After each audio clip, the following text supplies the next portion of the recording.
Bonjour chers élèves. Pour la troisième partie de cette vidéo-là, pour la modification de notre image de rendu, on va ajouter des animaux. Donc on va ajouter un chien qui joue ici, un petit raton laveur fouineur ici et une envolée d'oiseaux ici pour dynamiser la composition et rendre la composition de notre image de rendu plus dynamique. Donc pour faire ça, je vais aller ouvrir mon fichier d'image de mon berger allemand ici.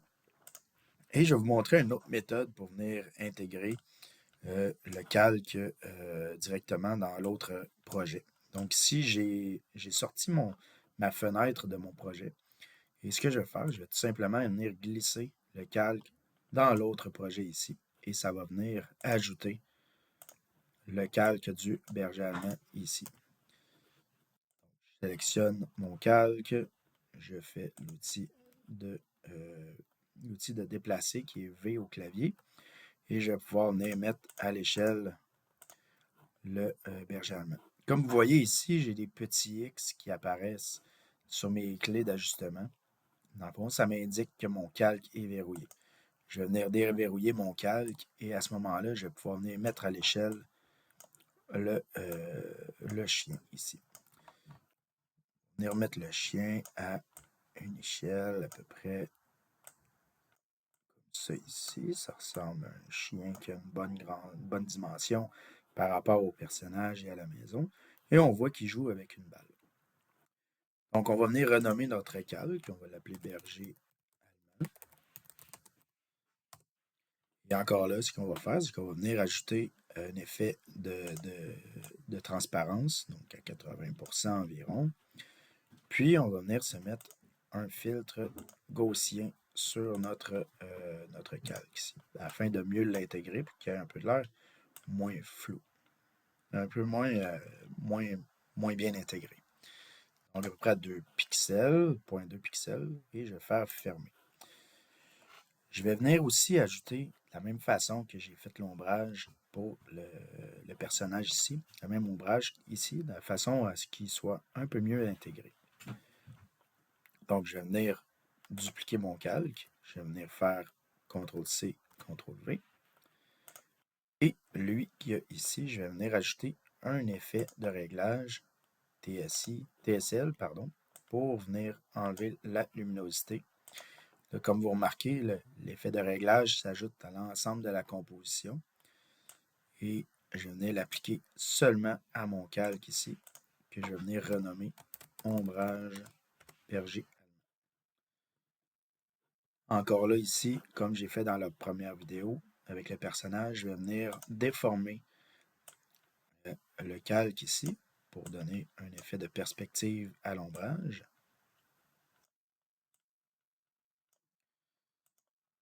Ça comme ça ici.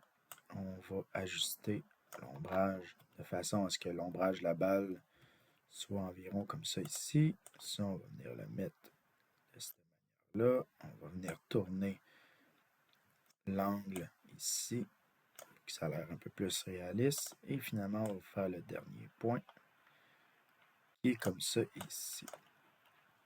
On fait Enter lorsqu'on a terminé. Et on peut venir changer l'opacité à 50% et augmenter l'effet du flou gaussien de l'ombrage du chien. Ça a l'air un peu plus réaliste. Donc, voyez-vous, mon ombrage du chien est mis et ça a l'air un peu plus intégré à mon image.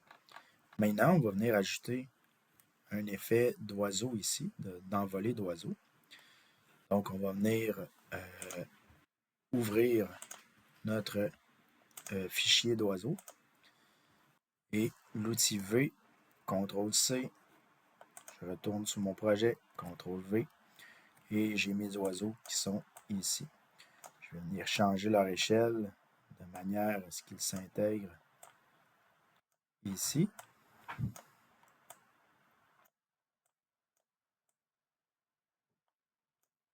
Et on pourrait peut-être tourner légèrement le calque afin que les oiseaux aient l'air un peu plus dans la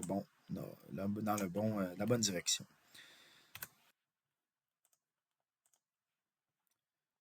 On renomme toujours notre calque, donc envolée d'oiseaux. Celui-là, on n'aura pas besoin de mettre d'ombre portée, étant donné que l'ombre portée serait très loin et très peu visible. Par contre, on va venir ajouter un petit filtre d'effet de flou gaussien afin de venir rendre les oiseaux un peu moins prédominants, un peu moins focalisés sur ces éléments-là, étant donné que ce ne sont pas des accessoires importants pour notre rendu. On veut mettre l'emphase toujours sur la maison.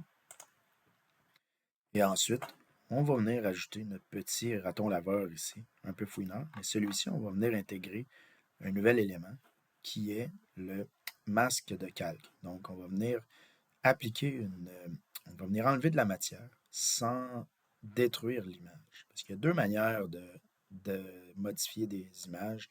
Soit on peut effacer carrément les pixels des éléments, ou on peut venir les masquer à l'aide de masques de masquage. Et ces masques-là, dans le fond, permettent de ne pas détruire l'image, mais d'enlever ce qu'on ne veut pas tout simplement voir. Donc, je vais aller chercher mon image de raton laveur, ici. Et je vais venir cliquer sur V, CTRL-C, je retourne dans mon fichier, CTRL-V. Mon raton laveur est à une échelle disproportionnée, évidemment. Et on va venir l'intégrer ici, quelque part, caché dans les herbes autres ici.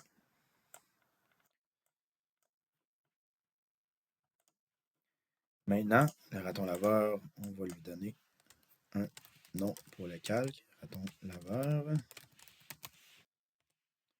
Et on va lui donner une opacité à peu près à 80%, peut-être un peu plus dans ce cas-ci, pour pouvoir voir le feuillage qui est ici. Et là, ce qu'on va venir faire, c'est qu'on va garder notre sélection de calque et on va venir cliquer sur masque de calque ici. Masque de calque, dans le fond, tout ce qui est dessiné en blanc ici, dans le fond, tout ce qui est, imaginons que l'ensemble de la planche de travail est blanche. Et où est-ce qu'on va venir mettre de la couleur noire avec l'outil de pinceau? Dans le fond, ça va venir masquer les éléments ici. L'outil de pinceau, vous pouvez définir la largeur du dessin du pinceau. Mettons qu'on met ça à peu près à 10 pixels. Si vous regardez la grosseur du cercle à l'écran de ma souris, c'est la grosseur du trait de pinceau que je venais créer.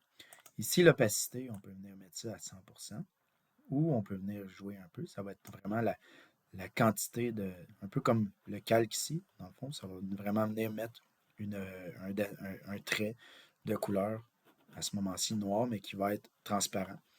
Le flux, c'est la quantité d'éléments qu'on va venir envoyer à la même place. Et ce que ça peut faire, c'est qu'on peut repasser plusieurs fois au même endroit. Là, ça va venir ajouter des couches sur l'élément. Et la dureté, c'est dans le fond au niveau du contour. Plus que la dureté est élevée, plus le contour va être franc. Plus la dureté est faible, plus le contour va être diffus. Donc, on va venir ajouter avec l'outil pinceau des traits ici pour venir masquer, dans le fond, le calque de notre raton laveur. On peut venir jouer avec la grosseur de notre trait ici pour venir montrer un peu le feuillage qui serait devant le raton laveur. Parce qu'on travaille toujours de manière non destructive si on veut faire des beaux effets. Comme ça, si jamais on veut revenir en arrière, ben, notre calque existe toujours. Et là, à ce moment-là, on peut venir tout simplement modifier notre dessin ou notre masque de calque. Si vous travaillez avec Photoshop, l'outil de fonction pour ça, ça s'appelle un masque d'écrêtage. Malheureusement, avec Affinity, c'est pas tout à fait le même terme, mais la fonction est très, très, très similaire. Donc, voyez-vous, j'intègre un peu davantage, un peu mieux mon raton laveur. Et je vais lui remettre une opacité à 80% une fois que j'ai terminé. Et voyez-vous, dans le fond, on voit qu'il y a comme du feuillage qui part devant. Et finalement, si on voudrait mettre encore mieux l'intégrer, bon, on vient ajouter un petit filtre d'effet de calque de flou gaussien pour venir rendre le raton laveur un peu mieux intégré à son environnement. On pourrait ajouter sur un autre calque d'ombrage ici, ombrage raton laveur, supposons qu'on le renomme de cette façon-là. On pourrait ajouter un peu de pinceau noir avec un flux peut-être un peu moins grand. Ici, peut-être un petit peu plus. Et on pourrait ajouter un peu d'ombrage sur notre raton laveur ici. Même le mettre un peu par-dessus si jamais on a des feuillages comme ça. Et là, si vous voyez, je fais ça vraiment grossier de façon à pouvoir venir appliquer un effet de filtre gaussien qui va venir diffuser un peu la lumière et rendre ça un peu mieux intégré. Là, on a une petite image de raton laveur, ça ajoute un petit peu de profondeur à notre composition. Et finalement, ce qui nous resterait à faire, ce serait peut-être d'ajouter un avion aussi, afin de rendre la composition vraiment complète au niveau de notre mise en page ici. Donc, fichier, ouvrir, je vais sélectionner l'avion, je vais cliquer sur V, CTRL-C, je retourne dans mon fichier, CTRL-V, et je fais encore V pour pouvoir sélectionner l'avion, puis je viens changer ses proportions. Ici, le mettre un peu plus petit. Je vais venir même le mettre comme s'il passerait en rase moquette près de l'avion, mais près de du bâtiment. Mais mettons qu'on vient le mettre quelque part ici, dans le ciel, comme ça, ici. Et on va venir changer son nom dans l'organigramme ici. On va appeler ça avion. Et on va lui mettre une opacité un peu moins élevée, 80%. Même un peu plus, là, vu qu'il est loin dans le ciel, on va venir mettre peut-être 60 environ. Et un ajout de filtre de flou gaussien pour rendre un peu plus intégré à l'image, comme s'il était vraiment plus loin. Donc voilà, on a fait une composition ensemble, dynamisée, montrant un peu de la vie dans l'environnement ici. On pourrait ajouter d'autres éléments, évidemment, toujours sur le même principe. Dans le fond, quand on ajoute des éléments avec une photomontage, il faut penser à son intégration au niveau de la lumière et au niveau de l'ombrage. Si vous faites ça, généralement, vous allez avoir des effets assez bien réussis. Et il ne faut jamais oublier que l'important, c'est de mettre l'emphase sur le bâtiment, car on est en architecture. Merci beaucoup.